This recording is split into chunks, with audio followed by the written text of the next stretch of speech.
Kidney சார்ந்த வருமத்தை நம்ம பார்க்கலாம். இப்போ அதுக்கு சேர்ந்த வருமம் மொத்தம் 12 இருக்குது. கிட்னி சார்ந்த வருமம் மொத்தம் நான் 2 காட்டுறேன். நான் 2 காட்டினேன். எங்கேன்னு பார்த்தீங்களா, இந்த மூட்டு கால் மூட்டு இருக்குது தெரியுங்களா, மூட்டு கீழே இங்கே ஒரு வருமம் இருக்குது. இதை விட்டுருங்க, இந்த ப்ளஸ்ஸை விட்டுருங்க.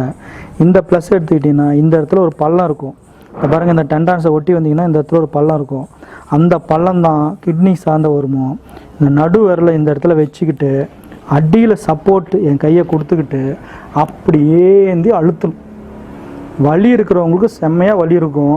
இப்படி அழுத்தி டெய்லியுமே பிடிக்கணும். ஒரு 2-3 நாள் பிடிச்சிங்கன்னா கிட்னி ஸ்டோன் கரைய ஆரம்பிச்சிடும். இந்த இடத்துல ஒரு வருமம் இருக்குது. இன்னொன்று நீர்பூதம்.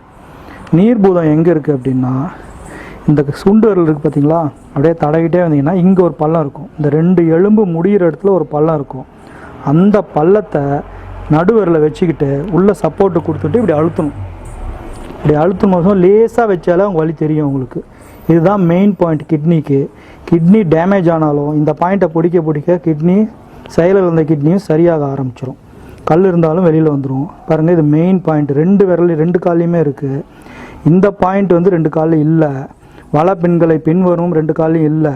ஆனால் இந்த பாயிண்ட் நீர்பூதம் 2 கால்லையுமே இருக்குது. இதை பிடிங்க. இதை அழுத்தி பிடிச்சிங்கன்னா அந்த வலி தெரியும். கரெக்டாக பிடிக்கணும். இந்த இடத்துல பாருங்கள், இப்படியே தடவிட்டே வந்தீங்கன்னா இந்த எலும்பு முடிய இடத்துல இந்த பள்ளம், இந்த பள்ளத்தை அழுத்தி பிடிச்சிட்டு இந்த பக்கம் சப்போர்ட் கொடுத்துட்டு பிடிக்கணும். அப்போ வந்து கிட்னி ஸ்டோன் இருந்தாலும் கரைய ஆரம்பிச்சிடும். கூடிய சீக்கிரம் வந்துடும். நீங்கள் இல்லைனாலும் பிடிங்க, இல்லாத ஸ்டோன் கூட வந்துடும். வலி வந்த வாட்டி பிடிக்கலான்னு விட்டுறாதீங்க. அல்லையில் இருந்தால் வலி எடுக்காது.